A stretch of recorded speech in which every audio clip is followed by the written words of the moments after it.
자, 안녕하세요. 반갑습니다. 김현입니다. 오늘은 영상으로 여러분들이 저에게 미리 질문하신 교육학에 관련된 여러 질문들에 대한 답변을 드리려고 하는데요. 어, 여러분들이 이제 질문하신 내용과 그리고 그것과 연결해서 특히 이제 앞으로 내년에 2023년에 어떻게 우리가 공부할 건지를 조금씩 짚어보도록 하겠습니다. 자, 본격적인 질문 내용 보기 전에 앞에 살짝 제 자랑을 조금 하려고 해요. 이번에 치루어졌던 이제 교육학 논술 문제와 그리고 올해 아직 이제 오늘은 이제 12월 26일이니까 해가 안 바뀌었으니까요. 그래서 올해 제가 여러분들과 같이 공부했던 내용들 중에 좀 일치됐던 것들이 어떤 것들이 있는가를 그냥 간략하게 좀 보려고 합니다. 그래서 제일 먼저 1번 문제로 나왔던 것이 바로 이제 그 자기 효능감에 관련된 교수 전략 그리고 자기 조절 학습과 관련된 지원 방안을 써라. 이게 이제 첫 번째 문제였죠. 자기 효능감과 관련해서는 우리 키위교육학 그림편 학원 67페이지에서 우리 같이 다뤘고, 그리고 자기조절 지원 방안과 관련해서는 바로 올해 91월 모의고사 19회에서 제가 세 번째 문제로 자기조절 학습을 출제를 했어요. 그리고 이 자기조절 학습을 출제를 하면서 그와 관련된 이제 전략들, 자기조절 학습을 잘 하기 위한 전략들이 이런 것들이 있다라고 문제를 내고 같이 정리를 했는데 올해 1번 문제와 이제 흡사했다고 보여집니다. 자, 두 번째는 이제 이번에 출제됐던 두 번째 문제는 형성평가 활용 방안 두 가지하고 타당도 명칭과 그 확보 방안을 쓰라고 했죠. 역시 올해 11월 모의고사 10회에서 바로 형성평가 관련해서 제가 문제를 출제를 했습니다. 그래서 그 형성평가 개념뿐만 아니라 이제 그것이 어떤 역할 기능을 하는가까지도 쓰게 문제를 냈고, 그 다음에 이 타당도도 내용 타당도 11월 모의고사 5회 모의고사에서 두 번째 문제가 바로 내용 타당도와 관련된 문제를 냈었죠. 그래서 요것도 우리 같이 공부한 분들은 잘 쓰셨을 거라고 생각을 하고요. 그 다음에 세 번째 올해 출제됐던 문제가 바로 경험 중심 교육 과정과 그다음 학문 중심 교육 과정과 관련한 이제 교육 내용 선정 조직 방안을 물었어요. 보시면 경험 중심 교육 과정과 관련해서도 역시 91월 모의고사 33회에서 출제를 했습니다. 거의 똑같이 제 모의고사도 장점을 물어봤기 때문에 거의 뭐 똑같은 문제였다라고 볼 수가 있고, 그 다음에 학문 중심 교육 과정과 관련해서도 이제 선전 조직과 관련해서 올해 모의고사 32회에서 제가 문제를 출제를 했거든요. 그와 관련해서 이제 학문 중심 교육 과정은 브루너의 영향을 받았고, 브루너의 이제 중요한 교육의 내용은 지식의 구조 그리고 조직과 관련해서 나선형 교육 과정 이런 것들을 다 같이 공부를 했었습니다.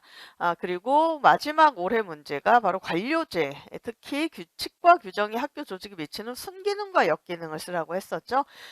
역시 올해 제 모의고사 34회가 2번 문제가 관료제의 특징 그리고 순기능과 역기능을 쓰라고 했었습니다. 그리고 그것과 관련해서 바로 요게 이제 채점의 요소 거의 똑같죠. 예, 규정과 규칙. 그래서 이렇게 올해는 문제 출제 자체가 워낙 이제 기본 이론과 그다음에 기출 중심으로 문제가 출제가 됐고, 근데 이제 제가 주로 이제 같이 여러분들과 공부를 하거나 문제를 출제하는 방향이 주로 이제 그런 기본 이론과 정확한 이론 그리고 기출 이걸 이제 명확하게 이해하는 걸 위주로 하기 때문에 올해 물론 다른 해도 제가 뭐 못하진 않았지만 특히 올해에 좀 더 잘 준비를 할 수 있었지 않나, 그리고 여러분들과 같이 잘 공부를 할 수 있지 않았나라는 생각을 합니다. 간략하게 말씀을 드렸고요. 자, 이제 본격적으로 여러분들이 저한테 주신 질문을 보면서 대답을 해보도록 하겠습니다. 첫 번째 질문이 교육학 바뀌는 추세가 궁금합니다. 이거를 이제 질문하신 분들이 좀 여러 분 계셨어요. 올해 시험장에서 시험 문제를 보고 나신 다음에 이제 많이들 말씀을 하시는 게, 일단은 뭐 그렇게 어렵지는 않았는데 다만 느껴지는 것이 작년, 재작년 문제와 좀 스타일이 다르다라고 말씀을 하시는 분들이 많았습니다. 확실히 좀 추세가 바뀌었어요.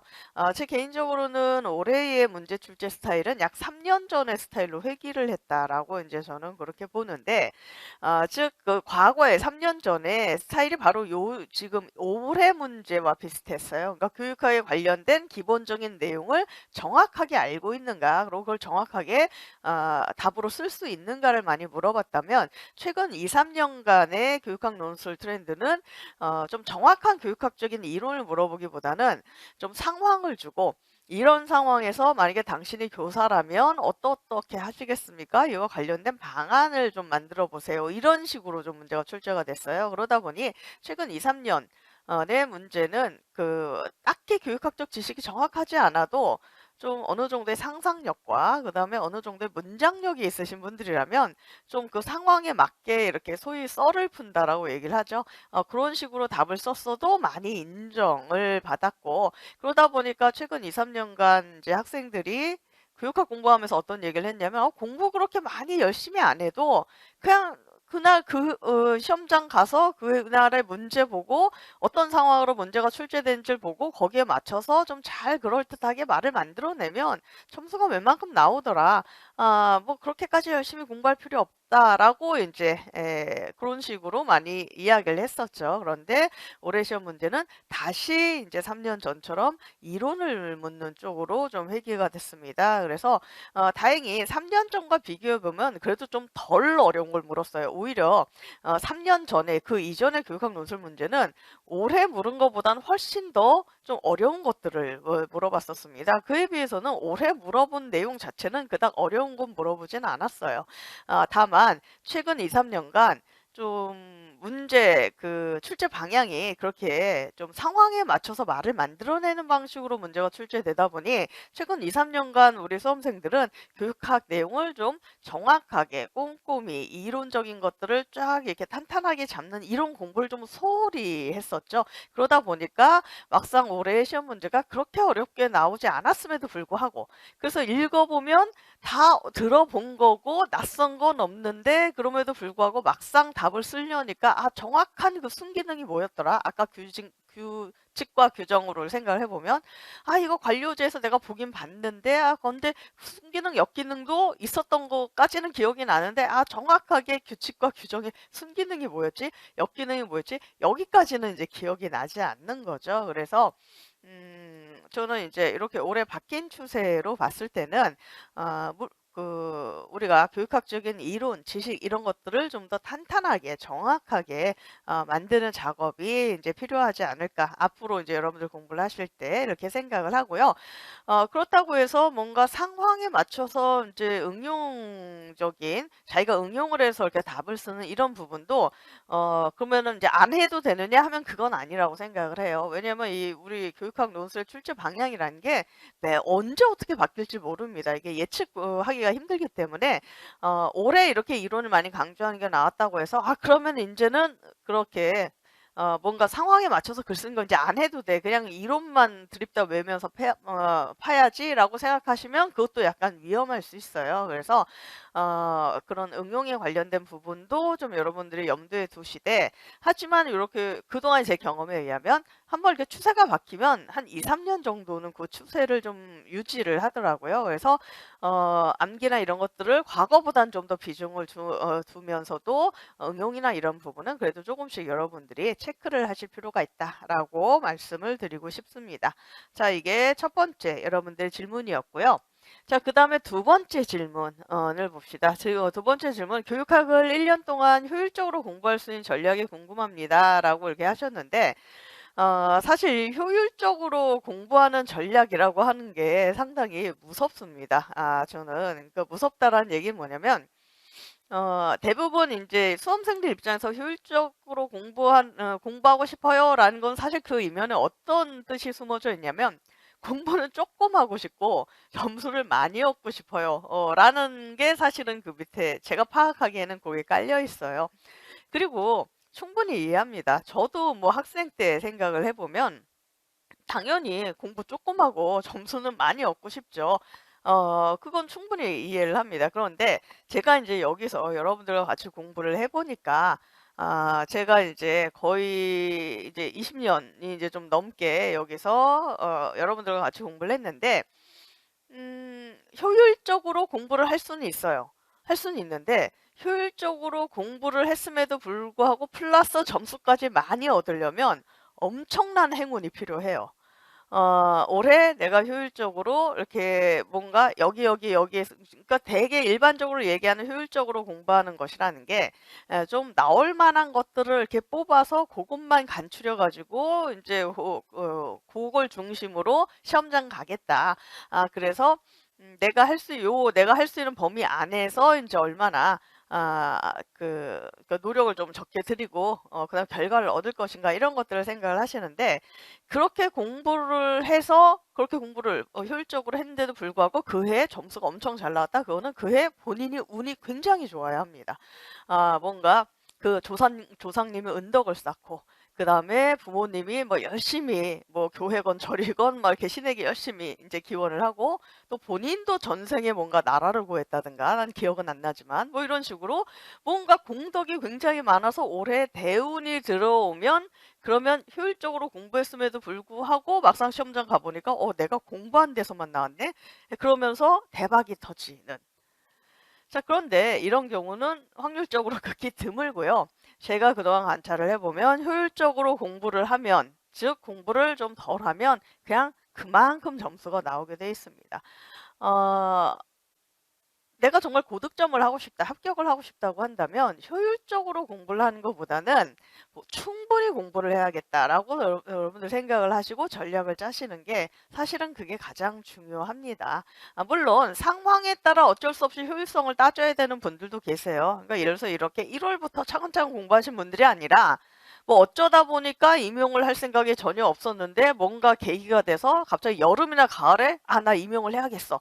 근데 시험이 한 뭐 석 달밖에 안 남았네. 뭐 이런 상황이신 분들이 있어요. 그럼 이런 상황이신 분들은 어쩔 수 없이 효율적으로 공부를 할 수밖에 없어요. 시간 자체가 없으니까 뽑아서 공부를 할 수밖에 없고 골라서 공부할 수밖에 없는데 그게 아니라 지금 이 강의를 들으시는 이 영상을 보시는 여러분들은 이제 1 월부터 해야지라고 여러분들이 결심을 하신 분들이잖아요. 그렇다면 효율적으로 공부를 하기보다는 어떻게 하면 충분히 공부를 할 것인가를 일단 먼저 생각을 하시고 그 충분히 공부를 하는데 그 안에서 좀 전략을 좀 더 어떻게 효율적으로 짤 것인가 이런 식으로 생각을 하시는 것이 좋을 것 같습니다.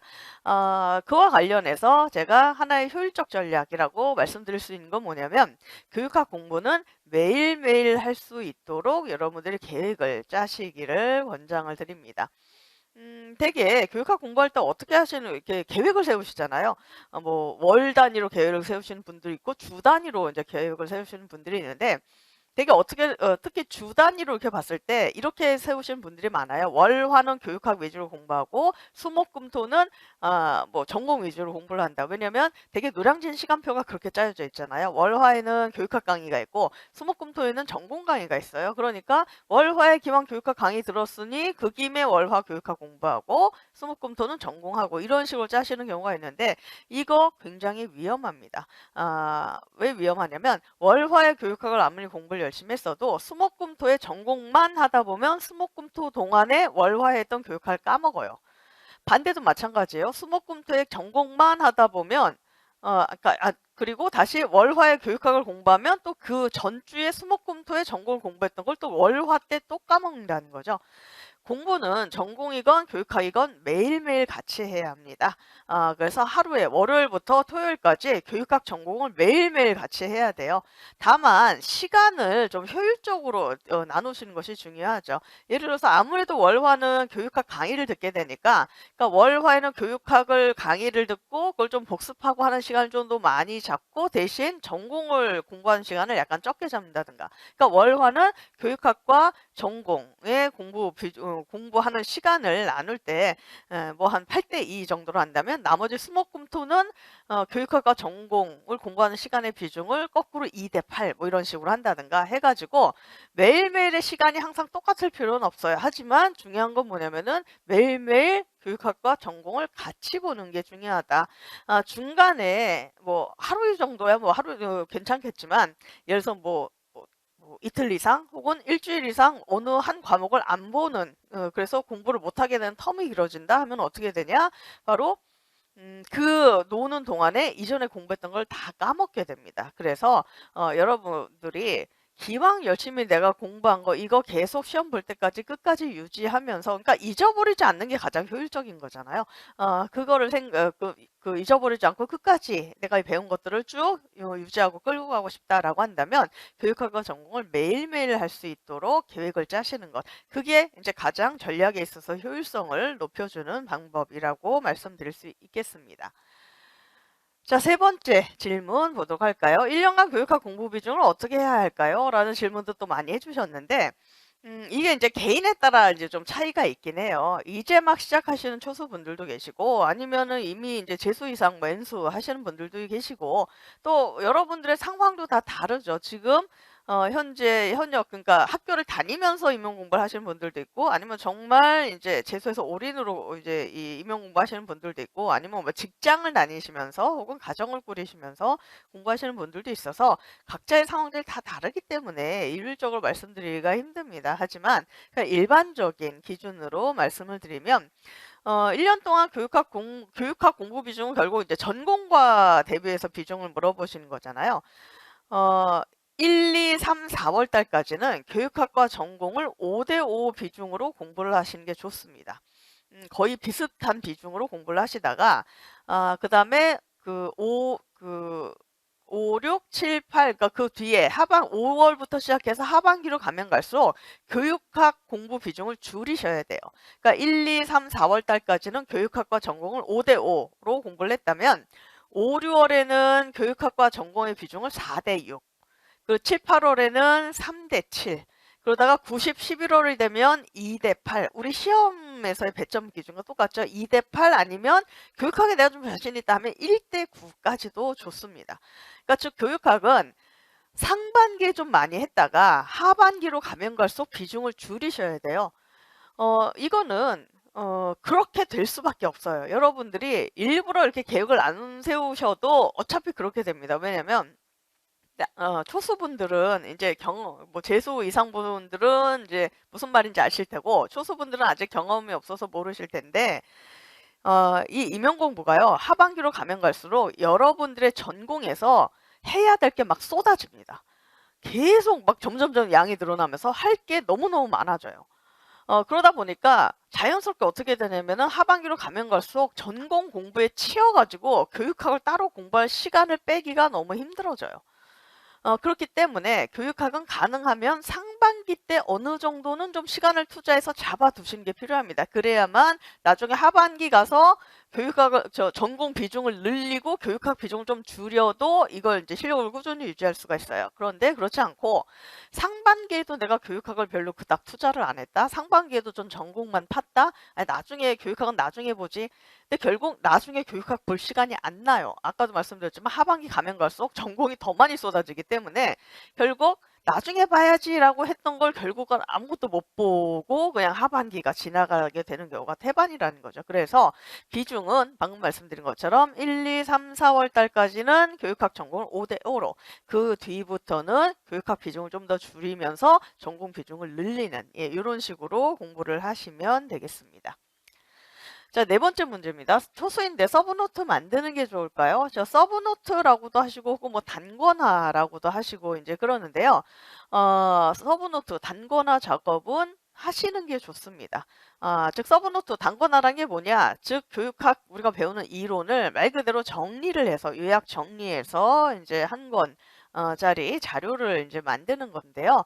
근데 이게 왜 필요하냐면 아까 이제 바뀐 우리 교육학의 추세가 이제 이론적인 것을 좀 디테일하게 지금 물어보는 쪽으로 바뀌었다라고 제가 말씀을 드렸잖아요. 그러다 보니까 이 바뀌는 추세로 우리가 생각을 해보면 이제 여러분들이 교육학 공부하실 때 뭘 하셔야 되냐면 교육학 이론적인 내용에 대해서 좀 많이 외우셔야 돼요. 머릿속에 좀 많이 입력하는 작업이 필요하다는 거죠.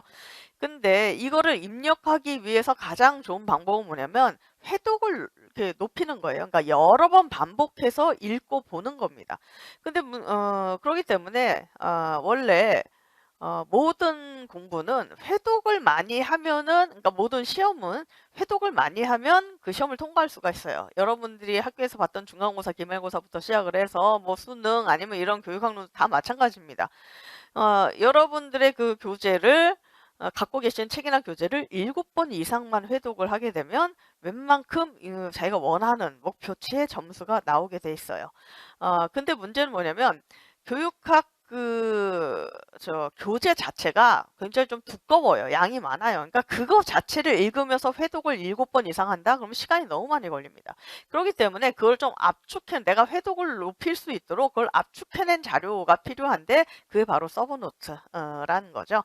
그래서 제가 이제 우리 수강생분들에게 뭐라고 말씀을 드리냐면 아까 1, 2, 3, 4월 달 넉 달 동안 공부를 할때 가능하면 1월부터 4월 달 안에 저 서브노트를 좀 완성을 하라고 말씀을 드려요. 그래서 1, 2, 3, 4월 달 동안 이론 강의 들으면서 그것과 같이 연결해서 서브노트를 완성을 하면 그다음부터 5월 달 이후부터는 내가 만든 서브노트만 가지고 계속 반복을 하는 겁니다. 그래야만 회독을 많이 높일 수가 있거든요. 다만 이 서브노트 만드는 거에 대해서 좀 힘들어 하시는 분들이 있어요. 그러니까 뭔가 정리하고 쓰고 막 하는 뭐 이런 것들을 잘 못하시는 분들도 있고 서브노트랍시고 내가 만들어 봤더니 이건 거의 그냥 베끼는 수준이 되더라. 뭐가 포인트인지 모르겠다. 뭐 이렇게 말씀하시는 분들도 있는데 그런 분들에게 추천을 드리는 걸로는 제 교재 중에 마인드맵이라는 교재가 있습니다. 그리고 마인드맵이라는 이 교재는 여러분들이 정리해야 되는 저 서브노트를 만든다라고 했을 때 정리해야 되는 내용의 거의 한 80%에 해당하는 내용이 이미 그 안에 정리가 돼 있어요. 그래서 나머지 한 20%만 여러분들이 채우시면 됩니다. 마인드맵에 정리되는 거 외에 기타 이런 것들도 좀 나에게 필요하겠다라는 것만 좀 약간 거기에 덧붙이는 형태로 해가지고 그렇게 서브노트를 완성하실 수 있는 제 마인드맵이라는 교재가 있어요. 그리고 참고로 말씀드리면 그 마인드맵 교재는 제 7, 8월 달에 제 수업에 사용하는 또 교재이기도 합니다. 그래서 마인드맵의 도움을 받으시건 아니면 본인이 아니다 나는 그냥 내 손으로 직접 만드는 게 머리에 잘 들어온다 하면은 본인이 직접 만드셔도 좋습니다. 중요한 거는 1, 2, 3, 4월 4개월 안에 서브노트를 한번 완성을 하시는 거를 목표로 하시고 그래야만 5월 이후에 좀 더 편하게 좀 짧은 시간에 회독을 늘릴 수가 있어요. 그래서 만드시는 것 추천드리고요. 그 다음에 5번 문제입니다. 1년 커리큘럼을 알고 싶습니다. 라고 하셨어요. 그래서 제 강의로 이제 커리큘럼 말씀드리면 일단 1, 2월에는 그린 키위반이라고 해서 기본 이론반이고요. 3, 4월 달은 골드 키위반이라고 해서 이제 심화 이론반입니다. 그러면 선생님 기본 이론하고 심화 이론의 차이가 뭔가요? 라고 이렇게 물어보실 수가 있는데 그 차이는 뭐냐면 얼마나 과거에 기출이 많이 되었는가가 차이예요.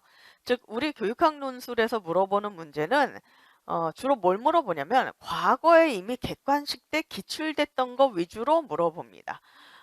물론 아주 간혹가다 한 문제씩 하늘에서 뚝 떨어지듯이 과거에 전혀 안 물어봤던 거를 딱 물어보는 경우도 여지껏 한 2번 있었어요. 2문제 정도. 그러니까 10년이 넘는 역사 중에 한 2문제 정도 있었고 그 외 나머지는 전부 다 기출됐던 것들을 다시 논술형으로 이렇게 물어보는 거거든요.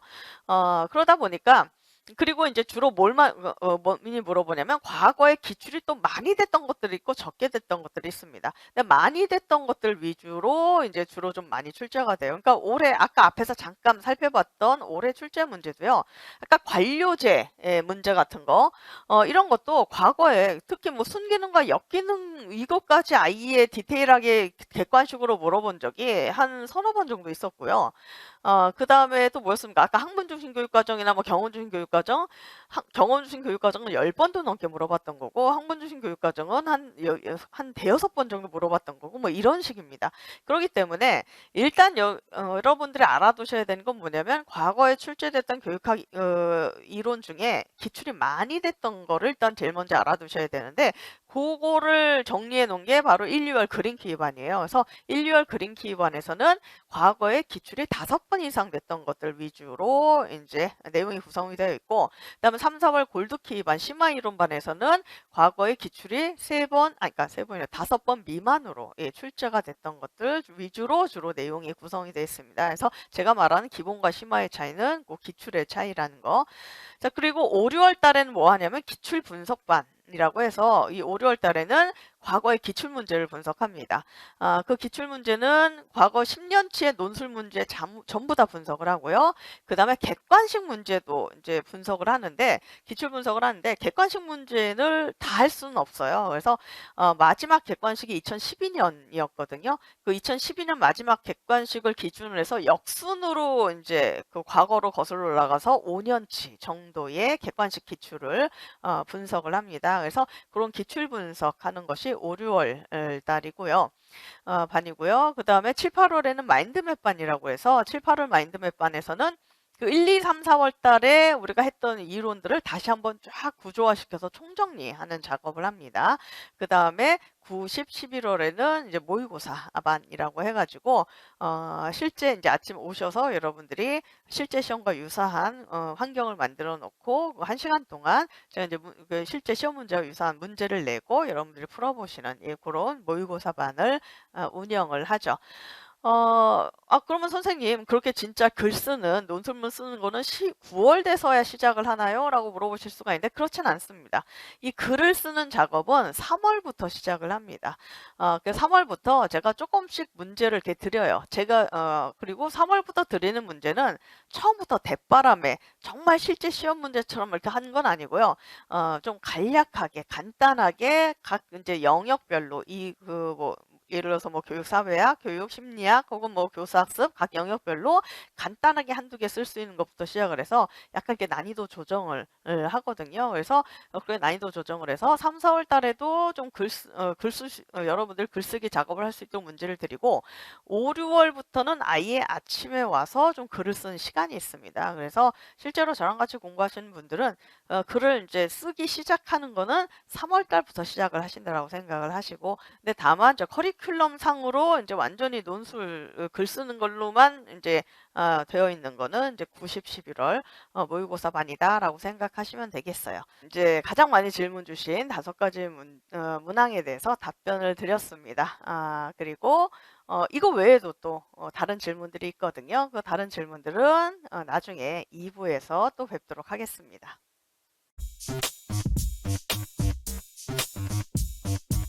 자, 안녕하세요. 예. 이전에 우리 1부에서 여러분들이 이제 저에게 교육학 공부와 관련해서 질문해 주신 거 5가지 질문에 대한 답변을 드렸어요. 오늘은 그 다음에 또 그 외에 또 질문을 주신 것들이 있거든요. 그거 모아서 또 답변을 드리도록 하겠습니다.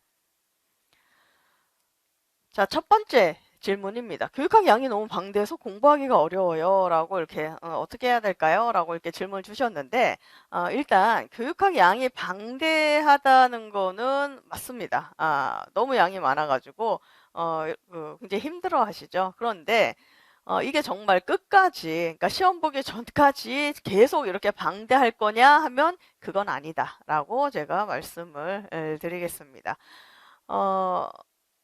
저랑 같이 공부를 하시는 분들이 좀 그런 말씀을 많이 하세요. 그러니까 처음에 시작할 때는 교육학이 너무 양이 많아가지고 이게 과연 정리가 되는 날이 올까? 막 그런 생각이 드신다는 거죠. 더더군다나 좀 익숙하지가 않으시잖아요.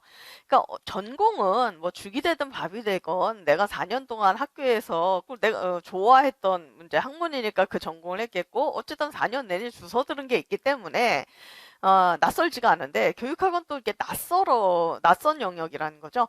그런데다가 양도 되게 많고 그래서 그래서 이걸 과연 내가 다 정리할 날이 올까라고 이렇게 많이 걱정들을 하시면서 시작을 하세요. 근데 제가 다른 건 몰라도 이거는 좀 자신 있게 말씀을 드릴 수 있는 것이 저랑 같이 공부를 하시면 그 날이 옵니다.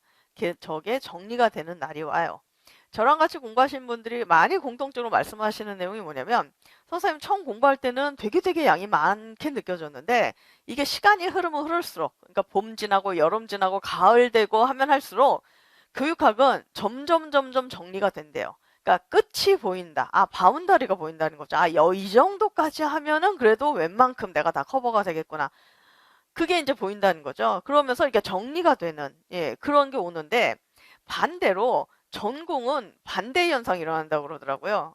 즉 전공은 처음 시작할 때는 이거 다 익숙해. 내가 많이 학교에서 들어본 거야. 뭐 좀만 하면은 이거 다 되겠네. 라는 생각으로 처음에 전공 공부를 뛰어드는데 오히려 전공은 가을로 되면 될수록 시간이 흐르면 흐를수록 점점 더 늘어난대요.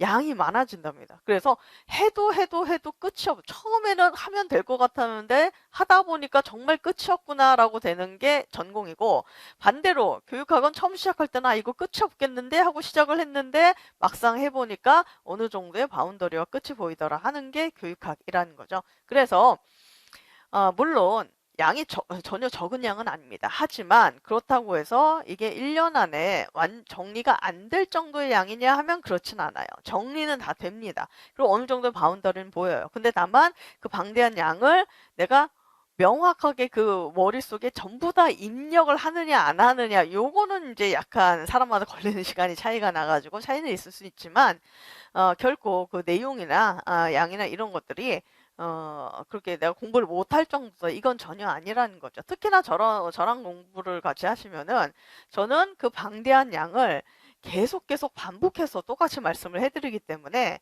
여러분들이 외우지 않으려고 해도 외우고 싶지 않아도 그냥 강제로 여러분들 머릿속에 그 입력이 되는 순간이 오게 됩니다. 그렇기 때문에 전혀 걱정을 하실 필요가 없어요. 그래서 양이 적은 건 아니지만 그래도 해야 될 내용은 어느 정도 정해져 있는 게 교육학 공부이기 때문에 이게 걱정하실 정도는 아니라는 거 그거 제가 말씀을 드리고 싶고요. 기출분석 어떻게 하는 것이 효과적인지 궁금합니다 라고 하셨는데 이 기출분석 굉장히 중요합니다. 중요한데 어떻게 하는 게 가장 좋으냐 제가 왜 제 수업이 5, 6월 달에 기출분석반이 있다고 말씀을 드렸잖아요. 그러면 거기서 기출분석을 어떻게 하는가를 제가 이제 말씀을 좀 드리면 참고로 일단 논술형 문제를 분석을 합니다. 논술형 문제를 분석을 한다는 걸 뭘 하는 거냐면 그 해의 그 문제에서 일단 무엇을 물어봤는가를 확인을 하고 그 다음에 그 해의 채점 기준이 뭐였는가를 확인을 하는 겁니다. 그래서 그 해의 정답이 무엇이었는가 이런 것들을 확인을 해야 왜냐면 결국 여러분들이 시험장 가서 써야 되는 거는 문제에서 요구하는 정답을 쓰셔야 되잖아요. 그리고 그 정답을 정확하게 썼을 때 거기에 배당되어 있는 점수를 얻는 거 아닙니까? 일단 내가 교육학 논술을 어떤 방식으로 써서 점수를 많이 얻을까를 알기 위해서 필수적인 건 뭐냐면 그러면 이 사람들이 어떤 기준으로 채점을 했는가 이걸 아는 게 굉장히 중요하다는 거죠. 그래서 그 논술형 문제를 분석을 할 때는 그런 문제의 뭐 유형뿐만 아니라 어디서 문제가 출제되는가 거기에 플러스 이해의 정답 기준과 채점 기준이 뭐였는가를 이제 보는 거고요. 그 다음에 객관식 문제도 제가 좀 분석을 한다고 했잖아요. 객관식 문제는 사실 지금 우리가 시험을 객관식으로 보는 건 아니기 때문에 객관식 문제를 푸는 건 별로 의미가 없어요. 물론 이렇게 쓱쓱쓱 풀어볼 수는 있죠. 그래서 이게 뭐 1번은 답이 뭐 2번인가, 뭐 2번은 답이 뭐 4번인가 이렇게 풀어볼 수는 있는데 객관식 기출 분석을 한다는 건 그 객관식 문제를 푸는 게 중요한 게 아니라 비록 형식은 객관식이지만 그게 뭘 중심으로 물어봤는가를 보는 거죠. 그러니까 예를 들어서 뭡니까, 이렇게, 조나슨의 구성주의, 교사스 모형 같은 경우, 이게 우리가 논술형으로도 한 5년 전에 물어봤었어요. 근데 그 이전에 객관식 때 또 한 3번 정도 물어봤거든요. 근데 이 조나슨 이 모형을 물어볼 때, 객관식 때 주로 뭐 물어봤냐면, 그 조나슨 모형에서 제시하는 학습 환경이 있고, 그 다음에 그 환경에서 교사가 어떤 도움을 줘야 될 것인가. 이 두 가지를 중심으로 옛날에 객관식에 물었어요. 그런데 논술형으로 물어볼 때도 똑같이 그걸 물어봤다는 거죠. 그러니까 즉 객관식 문제는 뭐 조나센 모형이 됐건 아니면 다른 교육학 이론이 됐건 옛날에 객관식에 이 이론을 물어보는데 형태는 객관식이지만 어쨌든 이 이론을 물어볼 때 그중에서 특히 뭘 중심으로 물어봤는가를 여러분들이 아셔야 되고, 그 다음 객관식은 1번, 2번, 4번, 4번, 3번, 4번 보기가 있는데 그중에 정답지가 있고 오답지가 있잖아요. 그 보기들도 하나하나 분석을 하셔야 돼요.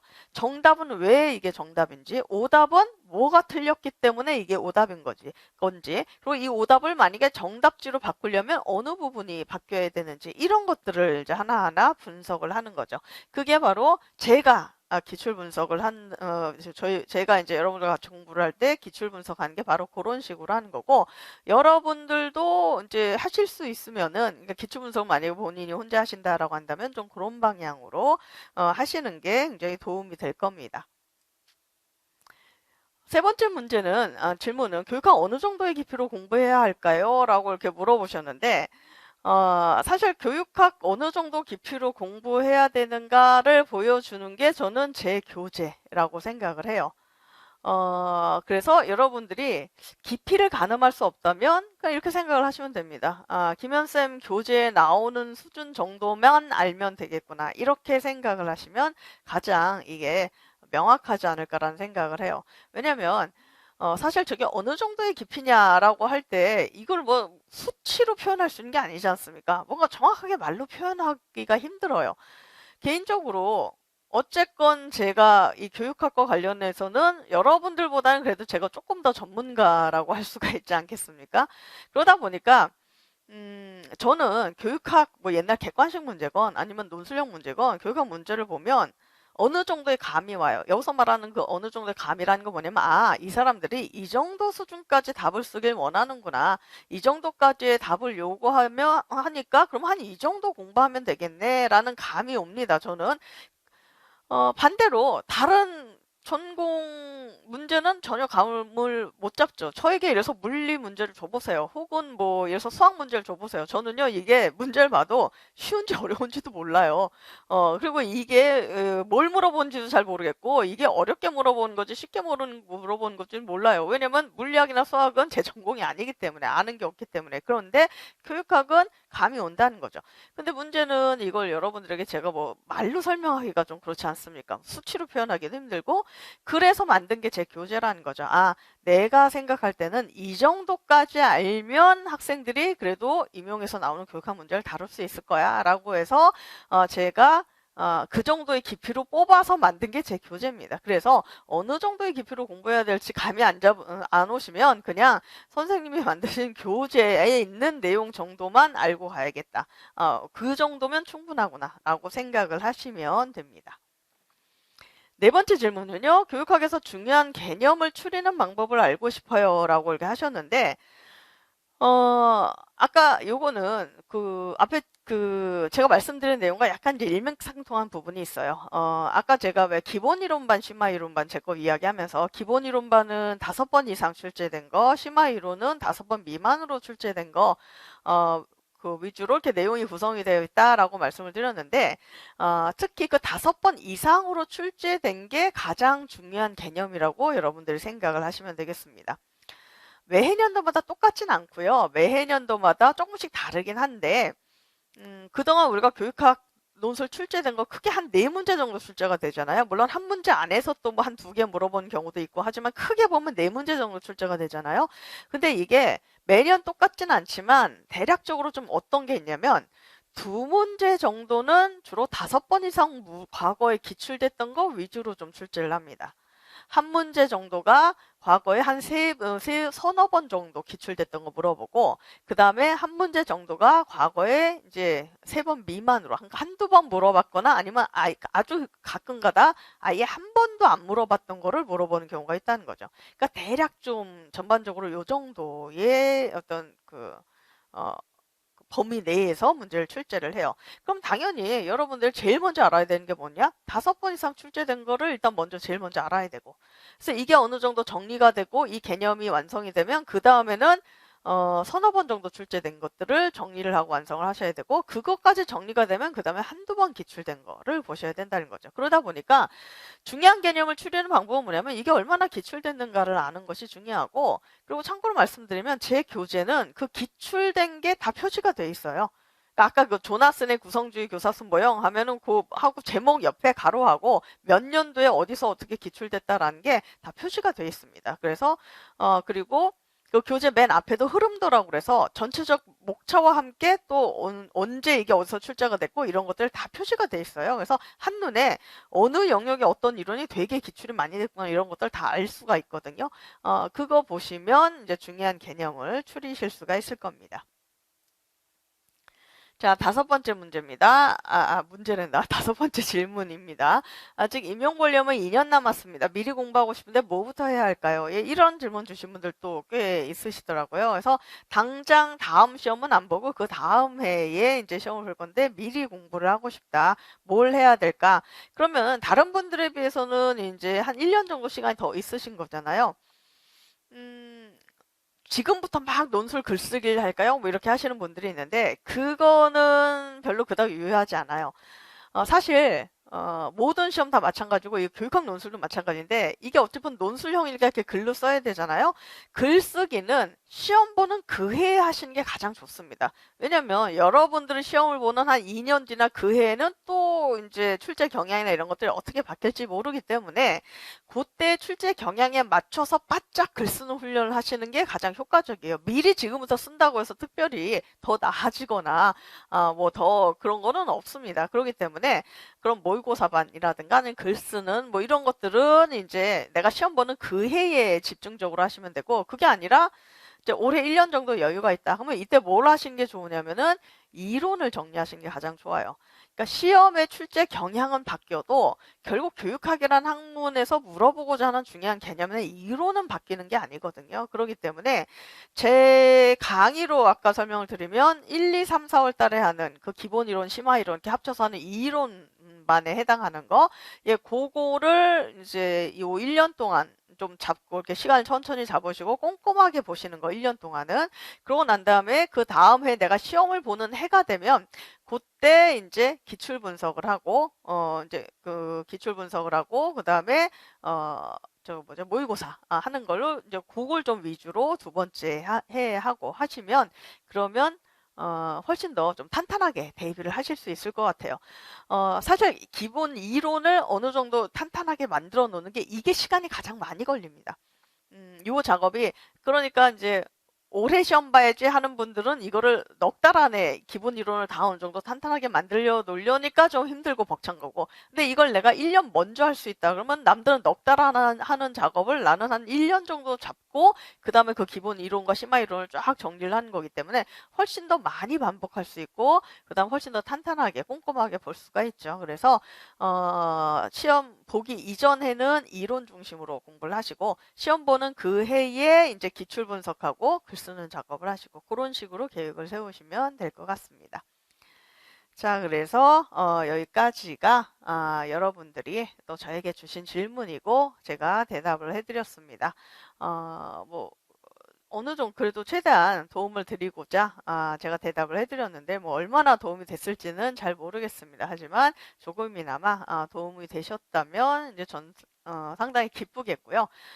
이 영상 신청하시는 모든 분들 전부 다 원하시는 해에 시험에 모두 다 합격하시길 기원하겠습니다. 이걸로 그 Q&A 마치도록 하겠습니다.